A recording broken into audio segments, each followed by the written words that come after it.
Welcome to Casas and Conversations with Darien Cruz. Great podcast today with Noah Asbill from Homeside Mortgages. Noah was an awesome guest, so awesome in fact, it's going to be 2 episodes. So we got a lot of really good information. We covered a lot of topics. We still have way more to get to. We'll have him back.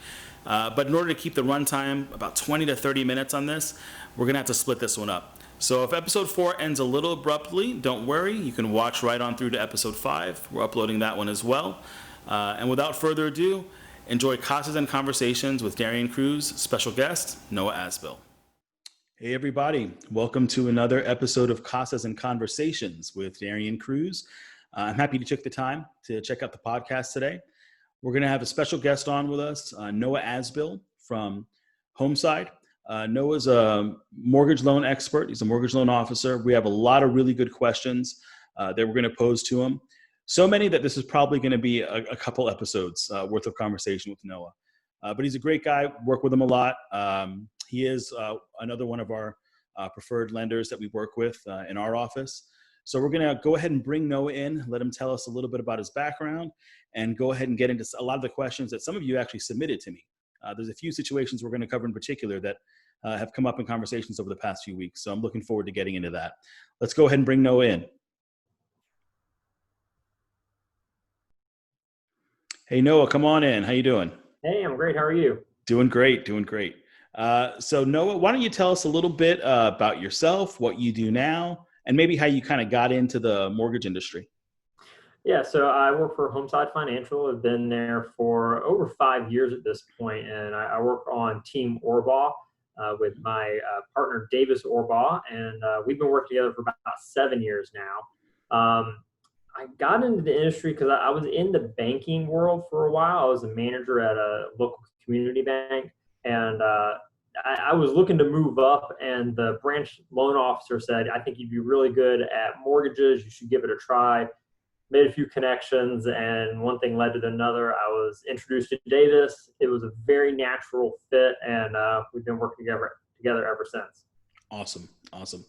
So we had talked a little bit previously about some of the questions that have been coming up recently, some stuff I kind of want to just jump into and sort of get your answer as an expert on these topics. There are some of these things, I was sort of joking around with you beforehand that, some of these questions are questions that clients ask, and some of the things are literally stuff I want to know. So if I look surprised, it's not acting. It's not for the sharp. I really am surprised. So let's get into a few of these things, if you don't mind. Sure. Fire away. Great. So obviously, one of the first questions people have is, well, how much do I qualify for? How do I find out what I can qualify for? How do you guide someone through that process? So it ultimately boils down to what their debt to income ratio is. And that's simply put, it's what percentage of your income is going towards paying your debts. And that includes the new mortgage. So even if you have literally no debt, you're still going to have a debt to income ratio because the mortgage itself, the new mortgage payment is going to be part of your debt to income ratio. So there are different maximums for that debt to income ratio depending on the program. FHA has a little bit higher debt to income ratio max versus conventional, but also it does depend on what your credit score is. The better your credit, the closer to that max you can get. The lower your credit, it may be that max for you particularly is a lot lower than somebody else. So it just depends on how much you make and what debts you have.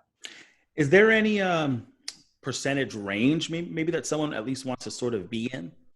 Yeah, ideally we want everybody to be below 43% on their debt to income ratio, but let's say that you're doing an FHA loan, you've got a 700 credit score, you could go all the way up to 56 point something percent, and still probably be in good shape. Conventional loans max out at 49.9% with really good credit. But again, if you had say a 660 credit score or a 640 credit score, those maximums are going to be significantly lower. So Ideally, we want to see people below 43%, but there's a lot of wiggle room if you've got good credit. Gotcha. And that's really just how, the lenders, I guess, can mitigate their risk, right? I mean, they have to be careful what loans they're taking on.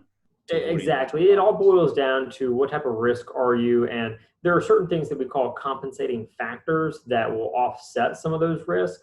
If you've got a lot of money in the bank, or you've got a really good credit score, or your debt to income ratio is really low, it'll offset some of the things that may not be so great. The analogy I use is that you're trying to date somebody and maybe they're not the best looking, but they check literally every other box. They are a great cook. They're funny, Great personality. Great personality. They've got, a great job.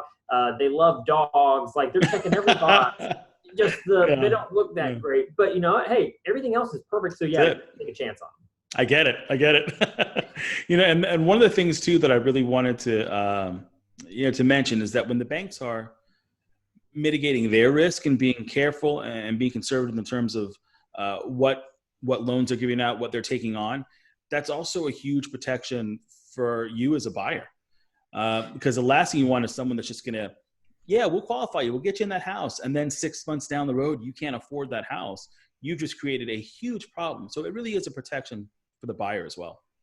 Yeah, we do a lot of conversations about not being house poor and structuring the loan to where when you do buy this house that you do have money left over in the bank. And there's ways that we can look at that.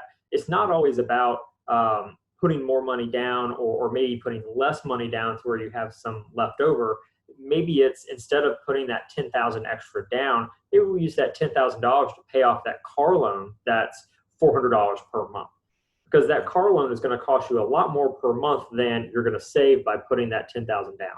So we structure things in a certain way to really benefit our clients financially for the long haul, because ultimately that's going to set you up for success. Awesome. What do I need if I'm going to apply for a loan? If I want to apply and trying to get a mortgage, what kind of documentation? I mean, what do I need to have on hand for the loan officer? It really depends on your situation. If you are self-employed, we're going to need your last 2 years of tax returns for your personal and your business, and a profit and loss statement for the year to date. If you are a salaried employee and you work 40 hours a week every week, your income doesn't change, we're probably just going to get pay stubs and some W-2s. So it really depends on what you're doing. Obviously, we're going to need bank statements if you're doing a down payment. If you're doing a refinance, we may not need those. But if you're buying a house, we're definitely going to need bank statements. Obviously, we need a copy of your driver's license. We're going to need a homeowner's insurance quote for the new home. And there may be some other smaller things that we need, but those are generally the things that apply to everybody. Mm-hmm. Got you. Perfect. Is there anything, let's say I want to get pre-qualified for a home. First of all, what does it mean to be pre-qualified? Let's get into that. Certainly. So, and this is where our industry really needs to have a standardized practice. There's pre-qualified and there's pre-approved, but certain lenders will say you're pre-approved when what they've done is essentially a pre-qualification, or maybe even below what a pre-qualification really should be. But what it means is that you've talked with the loan officer, they've pulled your credit report, and they've talked through various loan options, what your income is, and they've based everything on the information you've provided, and it looks like, yes, you would qualify for this loan. Mm-hmm. Really, a pre-approval should be that we've gotten documentation and we have analyzed that to make sure that, yes, the income that you've given us on paper is in fact what your income is going to be. We've taken a look at a lot of different factors in your file to make sure that, yes, this is a loan that is very likely to be approved. Some banks say a pre-approval is having gone to an underwriter. It just depends on the bank that you're talking to. So again, there's a lot of room for our industry to standardize what those terms mean, because some banks use them interchangeably. Yeah. Some of them use them very liberally. So, gotcha. Yeah, and let's say we've gone at least to that step. We've gotten pre-qualified. We're now looking to actually start shopping for homes. That's our goal right now. At this point, is there anything we should do or should not do that could affect our credit or affect our standing and ability to actually get that loan when the time comes to purchase a new home? Yeah, the number one thing that you should not do is go out and apply for a bunch of new credit. I mean, the reason is that, A, that's going to drop your credit score. Anytime you open up a new line of credit, it does ding your credit. So you don't want to do that from the credit score standpoint, but also it impacts your debt to income ratio. If you go and want to finance a new washer dryer for the home that you're buying, well, all of a sudden that adds to your debt to income ratio, which can negatively impact your ability to qualify. Yeah. The other big thing is you don't want to make any changes in your employment or any hasty decisions in terms of your bank accounts, getting large cash deposits, things like that. Mm-hmm. When it comes to your employment, we typically need to see a 30-day span of time that you've been at your job with pay stubs. So if you're getting a promotion or a raise at your job, that's fine. But if it's, I'm going from a salaried position to a commission position, that can really ruin your loan application and make it to where you all of a sudden are not qualified. Got you. Yeah, good to know. And in terms of being in that process, you've already been pre-qualified, you're searching for a home, you've got some money maybe saved up you were planning on using for a down payment, and maybe you have a little bit more than you need for that specific down payment, which is a nice position to be in. Is there any reason you wouldn't say just pay off all your credit cards? So it's okay to make some payments on your credit cards. It also is a positive to be able to show that you do have extra money in the bank. Those are what we call reserves. 1 month of reserves is essentially one mortgage payment that you have left in the bank. So it adds strength to your file when you have multiple months of reserves in the bank when it's all said and done. So sometimes, yeah, it may make sense to use that money to pay off some of your debts. And we may advise you that that's what you need to do to be able to get the house that you want. But ultimately, if you're well qualified where you're at, just leave the money in your bank account. It makes your file stronger, showing that you have extra money left over. Gotcha. And I'm glad you mentioned that. Really, just this week, as a matter of fact, I had a client who I was working with and was looking at going through the pre-qualification process and freaked out a little bit. They're asking how much money I have in my account. Why do they need to know how much money I have in my account? But, that is the answer, essentially. That sort of explains why they're asking some of those questions. And it wasn't even to the point where they were, at that point, requesting any copies of accounts. They were just general questionnaire. But, thanks for getting into that. And anything else you recommend to avoid doing during the process? Do you think you've covered as far as what you'd want to be careful with while you're during the home buying process? The big thing that we see is people having, say, grandma or Aunt Betty or whoever that wants to help them buy this house, giving them money to do that. And then all of a sudden, we see this large deposit of $3,000 or $10,000 in their bank account. And the underwriter is going to ask where that came from because it's not a payroll deposit. So we are open to asking what that is. And what can happen is they say, okay, well, that was from Aunt Betty. She loves me to pieces and wanted to help me buy this house. Okay, great. We're going to use that money for the down payment. And so we need to document where that money came from. So depending on the loan program, it may be that we end up needing to get a copy of Aunt Betty's bank statements. And now, unfortunately, Aunt Betty is not comfortable doing that. And so what we have to do is pretend like that deposit never happened and subtract out $3,000 from your bank account balance, which may mean that you don't have enough money for the down payment. So perfect. Just be careful with that. If you are getting money from a relative, talk with your loan officer before you get that money and make sure that that's not going to negatively impact things and that you understand what's going to be required. Yeah. And if it's too confusing or too complicated, feel free to have your relatives send me their money. I'm happy to hold on to that for you. We'll get to the Venmo account information at the very end here. Aunt Betty, call me. All right. No, really though. And now let's say Aunt Betty's my client. All right. I'm working with Aunt Betty. I'm helping her find a house. And she's got a niece that she loves. It's her favorite niece. And her niece wants to buy a new car, but things are a little bit tight. She barely qualifies. So Aunt Betty's going to do her a solid and co-sign the loan. How could that affect her? Well, all of a sudden now we have a new debt that is showing up on Aunt Betty's credit report that's going to negatively impact her scores. And also we have to add that debt to her debt to income ratio. There are certain situations where if Aunt Betty did that over a year ago, yes, we can exclude that debt as long as we show that little niece Sally or whoever it is has been paying that debt themselves. But if somebody co-signs and it's for even a mortgage, you have to be able to document that other person is the one that's paying it for us to be able to exclude that. So just be very careful with that. It can come back to bite you. Got you. One scenario I kind of want to throw at you because it's come up. I was actually talking to someone about it this morning, but let's say I've worked for years in one industry. Let's say it's a food and hospitality industry. Sure. Been doing that for years.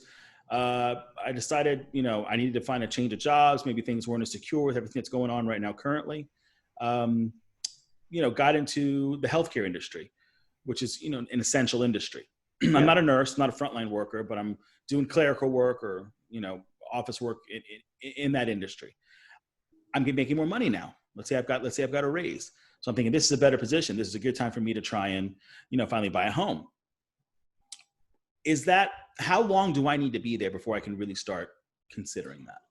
So it does depend on the program. It kind of depends a little bit on when you left your old position and when you started the new job. So let's say that there was a week in between one job and the next. Then for every program, that's totally fine. Okay. We would most likely just need 30 days of pay stubs. Now, if you went from food and hospitality to a sales position where you're 100% commission, we're going to need a lot longer history, typically about a year, to be able to see those trends for your income. Now, if it's from an hourly position to a salaried position, 30 days. That's all. Gotcha. We just need to be able to see 30 days worth of pay stubs in your file by the time you get to closing. So it very well could be that you've only been there for a week, but by the time closing hits, you're going to have that 30 days of pay stubs. You're in good shape. We can make it happen. Gotcha. Let's say, throw another scenario in the mix. All right. So the same person, I'm getting this new job. I don't know how things are going to go. I'm a little concerned. I'm going to open up a credit card because, if things get tight, I might have to use that. So I go ahead, I get that. It takes a little dip in my credit score. I've been working hard to build it up. I was above, 700. I got a 30-point dip now on my credit score. How long do those type of hits? I haven't necessarily run up the debt, but I've opened up that account. How long is that going to affect me for before I, kind of start leveling out a little bit? So I describe credit as take whatever the highest level of math that you completed in school and go like 4 levels above that. And that's figuring out credit scores, because there's so many factors to it. It very well could be, just simply how long you've had credit. If your first line of credit is from 2004, then you've got a nice history. If it's from 2018, that opening up a new credit card is probably going to take a lot longer for that dip to recover because your history's smaller. It also depends on how many collections you have, what your balances are, how many lines of credit do you have? Do you have 20 different credit cards and lines of credit? Well, then adding one more is a small percentage of that. If you only have 2, and this is the third one, it's going to significantly impact you a lot longer and more than if you had a lot of credit in the past. So it's very, very complicated, and it's not for every person, these are the dips that are going to happen based on these actions. If you were to miss one payment on a credit card, for one person, that could be a 100-point drop, and another person, it could be a 30-point drop. So it just really depends on your situation. But to get back to your question, it very well could be a matter of months, or it could be, depending on how you use that credit card, if you got it and keep it maxed out, it may be years before you recover. Yeah. And that's great. That's a really good, that actually is a really good answer, because, it may not be that anyone can give you a specific date, amount of time, but, those are the factors that are going to come into play when it comes to scoring that. And for those who do monitor their credit score, let's say they do it through their, credit card company, maybe they get a free report, maybe they're going on getting their credit report from a lot of these agencies that we're familiar with. Even maybe some of the same places you may pull credit from. Why should they maybe realize that's not the end all be all in terms of what their actual score is, first of all, and particularly what it is in regards to getting a mortgage loan versus other purposes? So I probably spend more time talking about this than most other things in the mortgage industry. And the biggest misconception about credit is that there's only one credit score.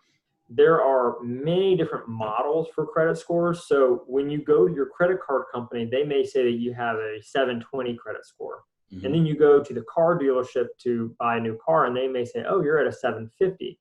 Then you go to Credit Karma, and they say, no, you're at a 780. And then you go to your loan officer to buy a house, and he says you're at a 705. Why is there a difference? It's because there's different models for calculating credit. And it's not that any of these models are incorrect. It's just that depending on where your information is being pulled from, it may be different. And even if you go directly to, say, TransUnion or Equifax or Experian to get your scores, again, it's a different model than, say, the mortgage industry. Mm-hmm. So it can really frustrate people when we pull credit and they say, well, why? Credit Karma said I was at a 740. Why are you saying I'm at a 680? There's my cat, by the way. That's Winky. Hey, Winky, what's going on? He says, leave me alone. I'm trying to sleep. So we do a lot of conversations about this, that generally speaking, Credit Karma is higher than this model that the mortgage industry uses. So I've seen generally it's about 40 points, but I've also seen that Credit Karma was 70 points lower than the score that I pulled. Gotcha. So it's not always higher, but a majority of the time it is. So just be mindful of that. So when we're looking at credit scores and people say, well, where should I be monitoring my credit at? I think that credit card companies like Discover or Capital One, their models are more in line with the mortgage model that's being used, but it's not exactly it. I would say go there versus a Credit Karma. Credit Karma has its place. If Credit Karma says your score jumped up 20 points, it likely has gone up. Maybe not 20 points, but it's likely gone up. Or if your score has dropped in Credit Karma, it is likely that your score dropped. Maybe not the same amount and maybe not the same to the same number, but it probably has dropped. Gotcha. Okay, so it can kind of get people maybe on the ballpark, but it's not, it's not going to necessarily be exactly what you're looking at when you actually get in the office with the mortgage loan officer. Exactly. And we're happy to help people who are a little disappointed in where their credit score ended up at, who work towards getting their score where they'd like it to be. I've got some tools at my disposal that allow me to say, well, if you were just to make a $200 payment on this credit card, this is what it would do to your credit score. Or if you were to pay off this collection, this is what your score would become in either immediately or within the next month. So we can work with people to strategize as to how to get their scores up. And I think that's one of really the most valuable things that you guys offer is the ability to really advise people on what to do moving forward. If they apply today and maybe they don't qualify, it doesn't mean that's the end of the world, or maybe they don't qualify for what they want, but you do a great job in terms of giving them advice as to what they can work on in order to qualify in the future. So I think that's great. Yeah, and we work with people, even if you're at say you're at a 715, but it would benefit you to get up to a 720 because of a little bit better interest rates, a little bit better PMI. We'll work with you to get you that 5-point bump to see what we can do to help you out and get you a better deal. Hey, everybody. Thanks for listening to episode 4 of Casas and Conversations with Darien Cruz. We really enjoyed talking to Noah Asbill. So much we had to split the episode up, actually, into 2. Feel free to listen on through to episode 5. More great information from Noah. And also, as always, whatever platform you're listening to the podcast on, whether it's audio or video, please like, subscribe, comment, and review. It really helps. Thanks a lot.